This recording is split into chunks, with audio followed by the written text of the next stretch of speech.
கம்பெனியில் நல்ல பேர் இருக்கணும் அப்படிங்கிறதுக்காண்டி கடுமையான உழைப்புகளையும் அதற்காண்டி நிறைய நேரத்தை நம்ம என்ன செய்யறோம், செலவு செய்கின்றோம். சிலர் நம்மை கேவலமாக நினைக்கலாம், சிலர் இடத்தில் நாம் மதிப்பில்லாதவர்களாக வாழலாம்.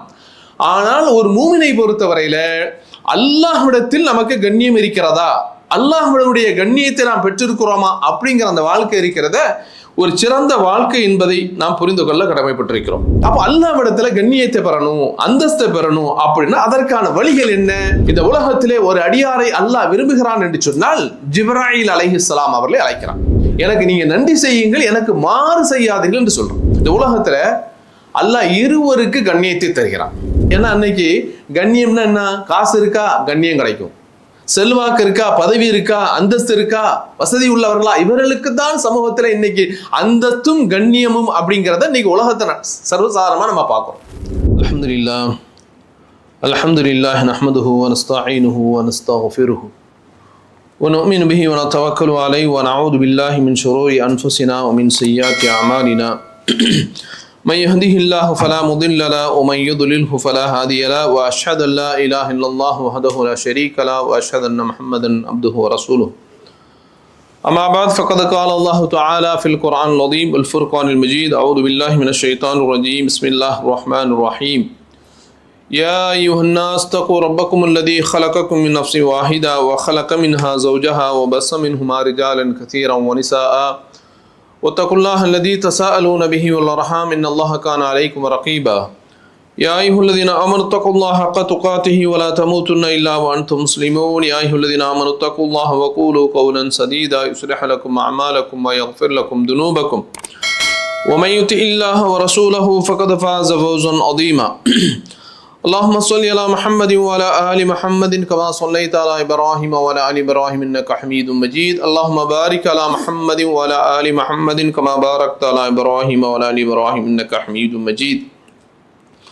அளவற்ற அல்லாஹ்வும் நிகரற்ற அன்புடையவனுமாகிய எல்லாம் அல்ல அல்லாஹ்விற்கு புகழ் அனைத்தும் ஸலவாத்தும் ஸலாமும் முத்தமத்துதன் நபிகள் நாயகம் ஸல்லல்லாஹு அலைஹி வஸல்லம் அன்னவர்கள் மீதும் அன்னவருடைய குடும்பத்தவர்கள் உத்தம சஹாபாக்கள் நல்லவர்கள் அனைவரின் மீதும் என்றென்றும் நிலவற்றுமாக. அன்புக்குரிய சகோதரர்களே, இன்றைக்கு வழங்கப்பட்டுள்ள தலைப்பு வகான இந்தல்லாஹி வஜீஹா, அல்லாஹ்விடத்தில் கண்ணியமிக்கவர் அப்படிங்கிற அந்த தலைப்பு இன்றைக்கு வழங்கப்பட்டிருக்கிறது. அன்பார்ந்த சகோதரர்களே, இந்த உலகத்தில் வாழக்கூடிய எல்லா மனிதர்களும் வாழக்கூடிய காலங்களில் நாம் கண்ணியமாக வாழ வேண்டும், இவரிடத்திலே நாம் அந்தஸ்தை பெற வேண்டும், மரியாதையோடு வாழ வேண்டும் அப்படிங்கிற அந்த எண்ணத்தை பொறுத்த வரையில உலகத்தில் எல்லோருக்கும் இருக்கக்கூடிய ஒரு எண்ணம். அப்போ இப்படி மரியாதையாக வாழுதல் அப்படிங்கிறதுக்காக வேண்டிய மனிதன் தன்னுடைய வாழ்க்கையிலே பல்வேறு நிலைகளை அவன் அடைகின்றான். இவரிடத்துல நாம் எப்படி மரியாதையோடு வாழ்வது, இவரிடத்துல நாம் எப்படி ரெஸ்பெக்டை வாங்குறது அப்படிங்கிறதுக்காக வேண்டிய சில விஷயங்களை தானாகவே உருவாக்கி அந்த மரியாதையும் கண்ணியத்தையும் பெறக்கூடியவனாக வாழ்ந்து கொண்டிருக்கிறான். அப்போ உலகத்தில் நாம் ஒருவரிடத்துல கண்ணியத்தை பெறுவதற்காக வேண்டி எவ்வளவோ முயற்சிகளையும் எவ்வளோ கடுமையான உழைப்புகளையும் நம்ம செய்கிறோம். ஏன், நாம் வேலை செய்யக்கூடிய இடங்களில் கூட நாம் நல்ல பெயர் வாங்கணும், நமக்கு கம்பெனியில் நல்ல பேர் இருக்கணும் அப்படிங்கிறதுக்காக வேண்டி கடுமையான உழைப்புகளையும் அதற்காக வேண்டி நிறைய நேரத்தை நம்ம என்ன செய்கிறோம், செலவு செய்கின்றோம். அப்படியானால் அல்லாஹ்விடத்தில் ஒரு அடியான் கண்ணியமாக இருப்பதற்கு அவன் என்னென்ன காரியங்களை செய்ய வேண்டும் அப்படிங்கிற செய்தியை நம்ம பார்க்க கடமைப்பட்டிருக்கிறோம். அன்பார்ந்த சகோதரர்ல, இந்த உலகத்தில் வாழ்ந்திருக்கக்கூடிய எல்லா இறை தூதர்களை பற்றியும் அல்லாஹ் குர்ஆனில் சொல்கின்ற பொழுது வகான இந்தல்லாஹி வஜீஹா என்று அல்லாஹ் சொல்றான். அவர் அல்லாஹ்விடத்தில் கண்ணியமானவராக இருந்தார் என்று அல்லாஹ் சொல்றான். இது பல்வேறு நபிமாருடைய வாழ்க்கையில பார்க்கிறோம். அல்லாஹ் குர்ஆன்ல மூசா அலைஹிஸ்ஸலாத்து வஸ்ஸலாம் அவர்கள் சம்பந்தமாக சொல்லும் போதும் யா அய்யுஹல்லதீன ஆமனு லா தகூனு கல்லதீன ஆதவ் மூசா ஃபபர்ரஹுல்லாஹு மிம்மா காலு வகான இந்தல்லாஹி வஜீஹா என்று அல்லாஹ் குர்ஆன்ல சொல்றான். ஈமான் கொண்டவர்களே, இந்த இறைத்தூதருக்கு, இந்த முஹம்மது என்ற இந்த இறைத்தூதருக்கு அந்த மூசாவுக்கு அவருடைய சமூகம் எப்படியெல்லாம் சிரமத்தை கொடுத்தார்களோ அது மாதிரி நீங்க சிரமத்தை கொடுக்காதீங்க. ஏனென்று சொன்னால் அவர்கள் என்னென்ன கஷ்டங்களை எல்லாம் கொடுத்தார்களோ அதையெல்லாம் அல்லாஹ் நினைச்சுதான் நீக்கினான். அல்லாஹ்விடத்துல அந்த மூசா ரொம்ப கண்ணியமானவராக இருக்கிறார் என்று அல்லாஹ் நினைச்சான் குர்ஆன்ல சொல்லக்கூடிய செய்திகளை பார்க்கிறோம்.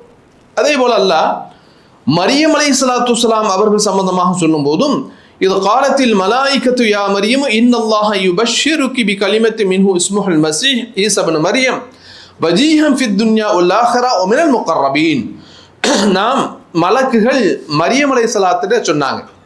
இந்த மரியம் அலைஹிஸ்ஸலாம் அவர்கள் ஈசாவை பெறக்கூடிய அந்த நேரத்தில் சொன்னாங்க, அல்லாஹ் நிச்சயமாக அல்லாஹ் உங்களுக்கு அழகான ஒரு ஆண் குழந்தையை கொண்டு சபச்செய்தி சொல்கிறான், அவருடைய பெயர் மசீஹ் ஈசா இப்னு மரியம் அப்படின்னு அல்லாஹ் சொல்லிட்டு, அவர் இந்த உலகத்தில் மறு உலகத்திலும் அல்லாஹ்விடத்தில் மிக கண்ணியமானவராக இருக்கிறார், இன்னும் சொல்லப்போனால் மினல் முகர்ரபீன் மிக நெருக்கமானவராகவும் இருக்கிறார் என்று அல்லாஹ் ஈசா அலைஹிஸ்ஸலாத்து வஸ்ஸலாம் அவர்கள் சம்பந்தமாகவும் அல்லாஹ் குர்ஆன்ல சொல்றான். அதே போல அல்லாஹ்வுடைய தூதர் ஸல்லல்லாஹு அலைஹி வஸல்லம் அவர்களை பற்றி சொல்கின்ற பொழுது வரஃபஅனா லக திக்ரக், நபியே உங்களுடைய கண்ணியத்தை நம்ம உயர்த்திட்டோம், உங்களுக்கான அந்தஸ்து மரியாதை கண்ணியத்தை நான் உயர்த்தி விட்டேன் என்று அல்லாஹ் குர்ஆன்ல சொல்லக்கூடிய செய்திகளை பார்க்கிறோம். அப்போ வந்திருக்கக்கூடிய அத்தனை இறை தூதர்களும் இறைவனிடத்துல கண்ணியத்தை பெறக்கூடியவர்களாக, அல்லாஹ்வுடைய அந்தஸ்தையும் மரியாதையும் பெறக்கூடியவர்களாக வாழ்ந்திருக்கிறார்கள் அப்படிங்கிற செய்தியை நம்ம என்ன செய்யறோம் பார்க்கிறோம் என்று சொன்னால், அப்ப இந்த உலகத்துல நாம் செல்லா காசுகளாக இருக்கலாம், சில இடத்துல நமக்கு மதிப்பில்லாமல் இருக்கலாம், சிலர் நம்மளை உதாசீனப்படுத்தலாம், சிலர் நம்மை கேவலமாக நினைக்கலாம், சிலர் இடத்துல நாம் மதிப்பில்லாதவர்களாக வாழலாம். ஆனால் ஒரு மூமினை பொறுத்தவரையில அல்லாஹ்விடத்தில் நமக்கு கண்ணியம் இருக்கிறதா, அல்லாஹ்வுடைய கண்ணியத்தை நாம் பெற்றிருக்கிறோமா அப்படிங்கிற அந்த வாழ்க்கை இருக்கிறத ஒரு சிறந்த வாழ்க்கை என்பதை நாம் புரிந்து கொள்ள கடமைப்பட்டிருக்கிறோம். அன்பார்ந்த சகோதரர்களே, அஹ்மது என்ற நூலிலே ஒரு ஹதீஸை நாம் பார்க்கிறோம். அல்லாஹ்வுடைய தூதர் ஸல்லல்லாஹு அலைஹி வஸல்லம் காலத்துல ஜாஹிர் என்ற ஒரு நபி தோழர் வாழ்ந்தார். ஜாஹிர், அவருடைய பெயர் ஜாஹிர். இவர் யார் என்று சொன்னால் ஒரு கிராமவாசி. அந்த கிராமத்திலிருந்து அவர் என்ன செய்வார் என்று சொன்னால், அங்கே இருக்கக்கூடிய பழங்கள் காய்கறிகள் என்னென்ன விலைகள் ஏதோ அதையெல்லாம் நினைச்சுவார் அப்படியே எடுத்துக்கொண்டு அல்லாஹ்வுடைய தூதர்கிட்ட வந்து நினைச்சுவார் அன்பளிப்பாக கொண்டு கொடுக்கக்கூடியவர் தான் இந்த ஜாஹிர் ரலியல்லாஹு அன்ஹு அவர். அவர் எப்போதெல்லாம் வருகிறாரோ அவர் வருகின்ற போது அல்லாஹ்வுடைய தூதர் ஸல்லல்லாஹு அலைஹி வஸல்லம் அவர்கள் அவரை சந்தோஷமாக மகிழ்ச்சியாக நினைச்சுவாங்க, பேசுவாங்க. இவர் கிராமத்தில் இருக்கிறாரு, நாம நகரத்தில் இருக்கிறோம் அப்படி சொல்லி அவரிடத்துல நினைச்சுவாங்க, பேசுவார்கள். அவரை பொறுத்தவரையில அழகுல கொஞ்சம் குறைஞ்சவர், அழகுல ரொம்ப அழகானவர் அல்ல, அழகுல கொஞ்சம் குறைஞ்சவராக இருப்பார். அவர் கிராமத்திலிருந்து எல்லா பொருளையும் கொண்டு வந்து என்ன செய்வார், கொடுப்பார். சில இடத்துல அந்த பொருட்களை சந்தையில விற்கவும் செய்வார். அப்படி ஒரு நாள் என்ன செய்யறார் அப்படின்னா, பொருட்களை கொண்டு வந்து என்ன செய்யறார், விற்கிறாரு. அப்படி விற்று கொண்டிருக்கின்ற போது அல்லாஹ்வுடைய தூதர் ஸல்லல்லாஹு அலைஹி வஸல்லம் அவர்கள் அவருடைய நெஞ்சின் பகுதியிலே போய் என்ன செய்வாங்க, அவருடைய முதுகுல டச் பண்ற மாதிரியாக ரொம்ப நெருக்கமாக என்ன செய்யறாங்க, போய் நிற்கிறாங்க. அவர் திரும்பி பார்க்கிறார், யார் நம்முடைய உடலோடு ஒட்டி நிற்கக்கூடிய இந்த மனிதர் யார், இவ்வளவு நெருக்கமாக நம்ம இடத்துல வந்தவர் யார் என்று திரும்பி பார்த்தால் அல்லாஹ்வுடைய தூதர் ஸல்லல்லாஹு அலைஹி வஸல்லம் அவர்கள் அங்கே நிற்கிறாங்க. அப்பொழுது அந்த சந்தையில வைத்துக்கொண்டு அல்லாஹ்வுடைய தூதர் இந்த கடை வீதியில அவரை கேட்கிறாங்க, மை யஷ்தரில் அப்த, இதோ இந்த அடிமையாக ஒருவர் வந்து நிற்கிறாரு, இவரை யார் விலைக்கு வாங்குவார் அப்படின்ட்டு என்ன செய்யறாங்க. அப்படி சொன்ன உடனே அந்த ஜாஹிர் ரலியல்லாஹு அன்ஹு அவர்கள் ரசூலுல்லாஹ் பார்த்து சொன்னாங்க, யா ரசூலல்லாஹ் இதன் தஜிதுனி காசிதா, அல்லாஹ்வுடைய தூதரே நான் ஒரு அடிமையாக இருக்கிறேன், அழகுலயே ரொம்ப குறைஞ்சவனா இருக்கிறேன், என்ன போய் யார் விலை கொடுத்து வாங்குவார்? அப்படித்தானே, ஒரு பொருளை வாங்குறோம்னா அது அழகு இருக்குதா, சுவை இருக்கிறதா, டேஸ்ட் இருக்கிறதா, எல்லாத்தையும் பார்த்து தானே வாங்குவோம். என்ன போய் வந்து எல்லாத்திலையும் குறைவாக இருக்கக்கூடிய என்ன போய் யார் வாங்குவார், விலை மதிப்பில்லாதவனாக நான் இருக்கிறேனே என்ன யார் வாங்குவார் அப்படின்னு சொல்லும் போது அல்லாஹ்வுடைய தூதர் அவரை பார்த்து சொன்னாங்க, லாகின்னக இந்தல்லாஹி லஸ்த பிகாசிதின் பல் இந்தல்லாஹி அன்த காலின், இல்லை நீர் சொல்வதை போல் நீர் விலை மதிப்பட்டவர் அல்ல, உனக்கு விலையே கிடையாது அப்படின்னு நீ நினைக்காத, அல்லாஹ்விடத்தில் நீதான் மிக நெருக்கமானவன், அல்லாஹ்விடத்தில் மிக விலை மதிப்புள்ளவன் என்று செய்றாங்க. ஜாஹிர் ரலியல்லாஹு அன்ஹு அவர்களை அல்லாஹ்வுடைய தூதர் சொன்னார்கள் அப்படிங்கிற செய்தியை பார்க்கிறோம். அப்ப அன்புக்குரிய சகோதரர்ல, அப்ப நாம சமூகத்துல பொதுமக்களுக்கு மத்தியில பொது சமூகத்துல பொது வெளியில நமக்கு அல்லாஹ்விடத்துல நமக்கு கண்ணியம் இல்லாவிட்டாலும் நாம் யாராக இருக்க வேண்டும் என்று சொன்னால் இறைவனுடைய கண்ணியத்தை பெறக்கூடியவர்களாக இந்த உலகத்துல வாழ்கிறோம் என்று சொன்னால் அதுதான் அல்லாஹ்விடத்துல சிறப்பான வாழ்க்கை என்பதை புரிந்து கொள்ள கடமைப்பட்டிருக்கிறோம். அன்பார்ந்த சகோதரர்களே, அப்போ அல்லாஹ்விடத்துல கண்ணியத்தை பெறணும், அந்தஸ்தை பெறணும் அப்படின்னா அதற்கான வழிகள் என்ன அப்படிங்கிறதையும் மார்க்க நமக்கு பல்வேறு வழிகளில் சொல்லி தருகிறது. அல்லாஹ்வுடைய தூதர் சொன்னாங்க, புகாரியில் இந்த ஹதீஸை பார்க்கிறோம். அல்லாஹ் சொல்கிறான், ஆனா இந்த லன்னி அப்தீபி, என்னுடைய அடியான் என்னை எப்படி நினைக்கின்றானோ நான் அவனிடத்தில் அப்படி நடந்து கொள்கிறேன். பாவத்தை செய்து விட்டோம், அல்லாஹ் மன்னிப்பான், அவனுடைய மன்னிப்பு விசாலமானதுன்னு நம்ம நினைக்கிறோம், அதை நினைச்சு தௌபா செய்கிறோம்னா அல்லாஹ் மன்னிப்பான். அல்லாஹ்விடத்துல சில கோரிக்கைகளை வைக்கிறோம், அல்லாஹ் தருவான். அல்லாஹ்விடத்துல சில பாதுகாவல் தருகிறோம், அல்லாஹ் நம்மளை பாதுகாப்பான்ங்கிற நல்லெண்ணம் வைத்தால் அதே போலயே அல்லாஹ் தருவான், அல்லாஹ் பாதுகாப்பான் அப்படிங்கிறத நம்ம புரிஞ்சுக்கணும். சொல்லிட்டு அல்லாஹ் சொல்கிறான், நான் என்னுடைய அடியான் என்னை எப்படி நினைக்கின்றானோ அதே போல நடந்து கொள்கிறேன்.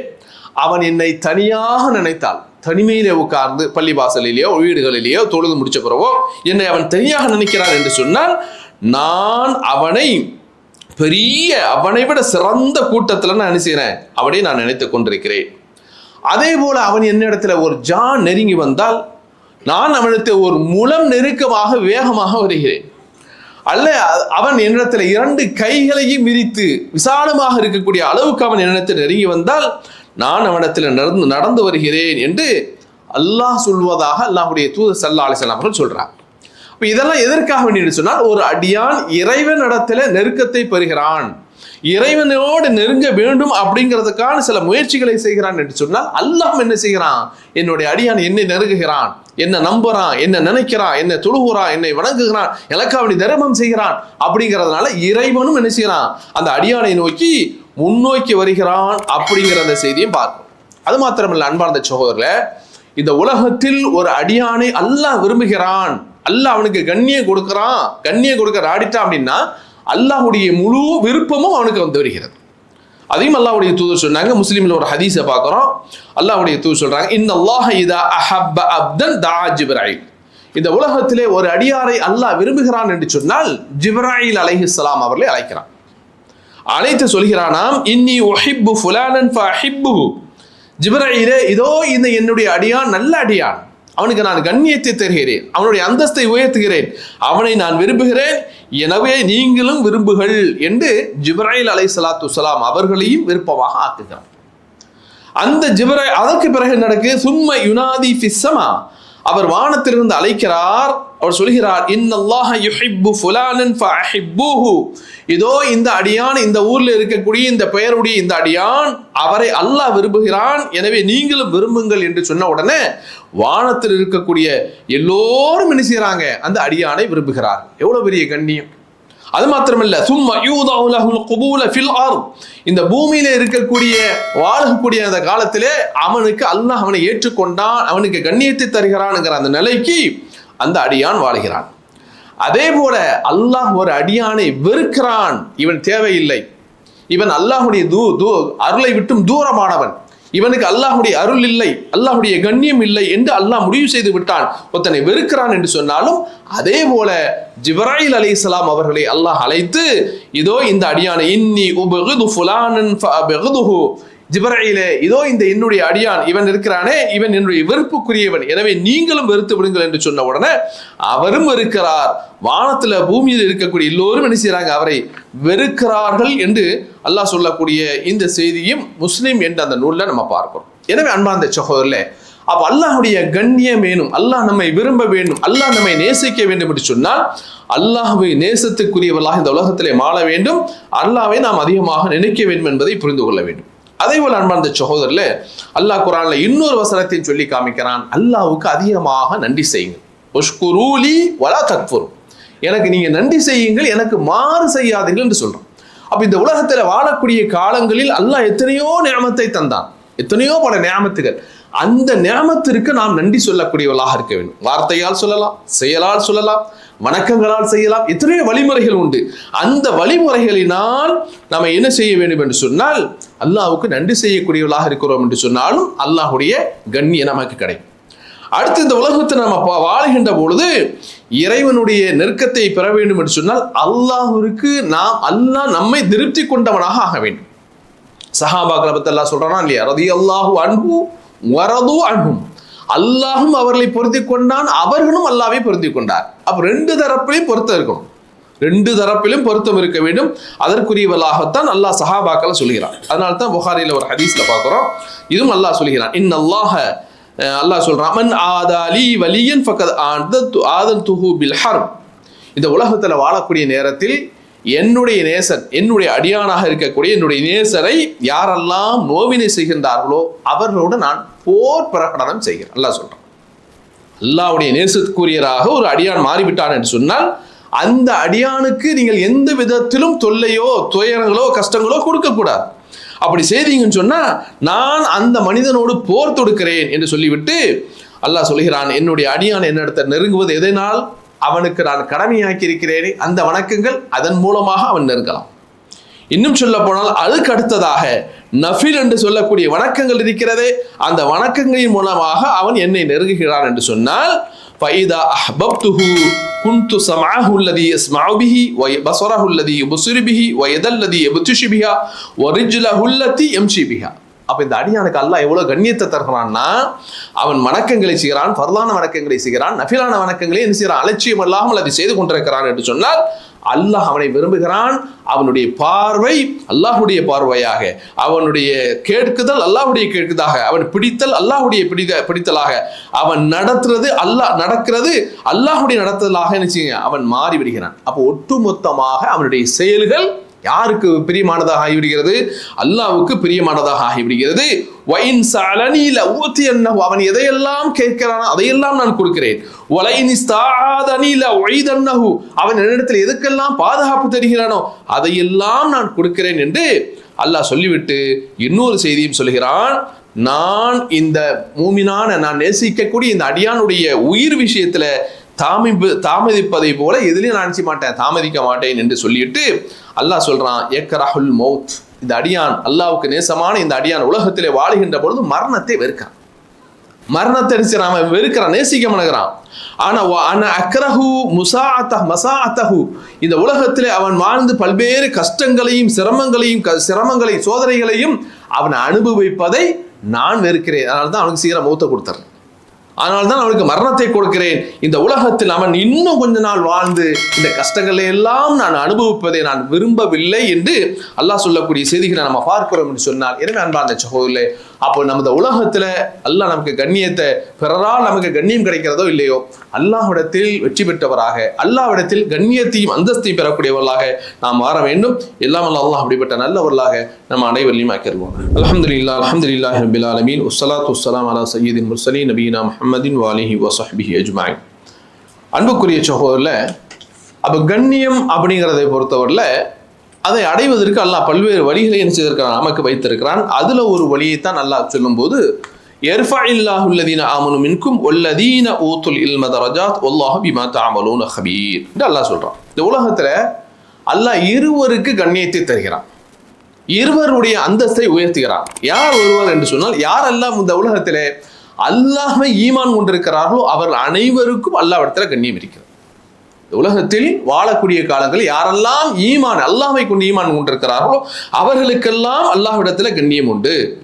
அடுத்து யார் தெரியுமா? வல்லதீன ஊதுல் இல்ம தரஜாத். இந்த உலகத்தில் அல்லாஹ்வுடைய கல்வி எவர்களுக்கெல்லாம் வழங்கப்பட்டிருக்கிறோம், அல்லாஹ்வுடைய மார்க்கத்தை அறிந்து, அல்லாஹ்வுடைய சட்டத்திட்டங்களை அறிந்து, அல்லாஹ்வுடைய ஹலால் ஹராமை அறிந்து, இந்த மார்க்கங்களை அறிந்து வாழ்க்கையிலே அதை செயல்படுத்துகின்றார்களோ அப்படிப்பட்ட கல்விமான்களுக்கும் கல்வி கொடுக்கப்பட்டவர்களுக்கும் அல்லாஹ்விடத்தில் என்ன உண்டு?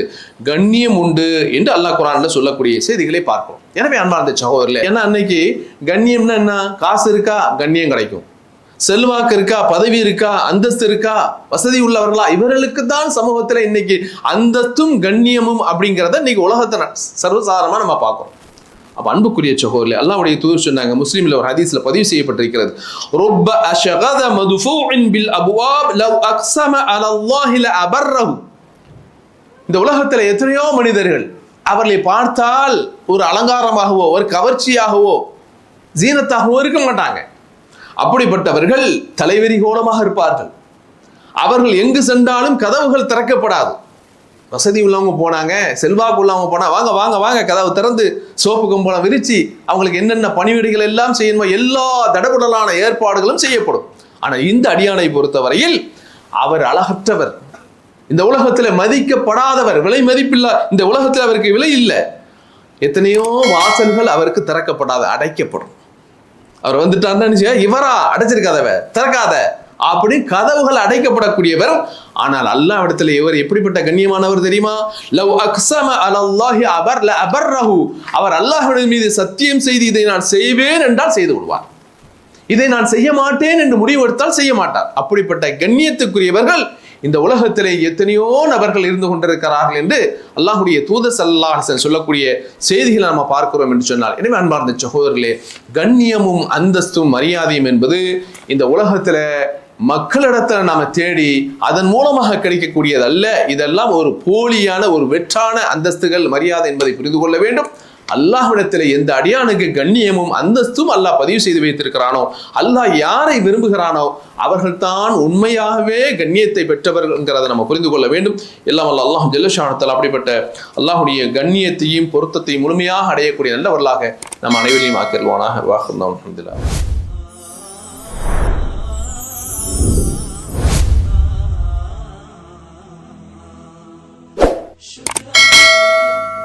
شكرا هديت قلبي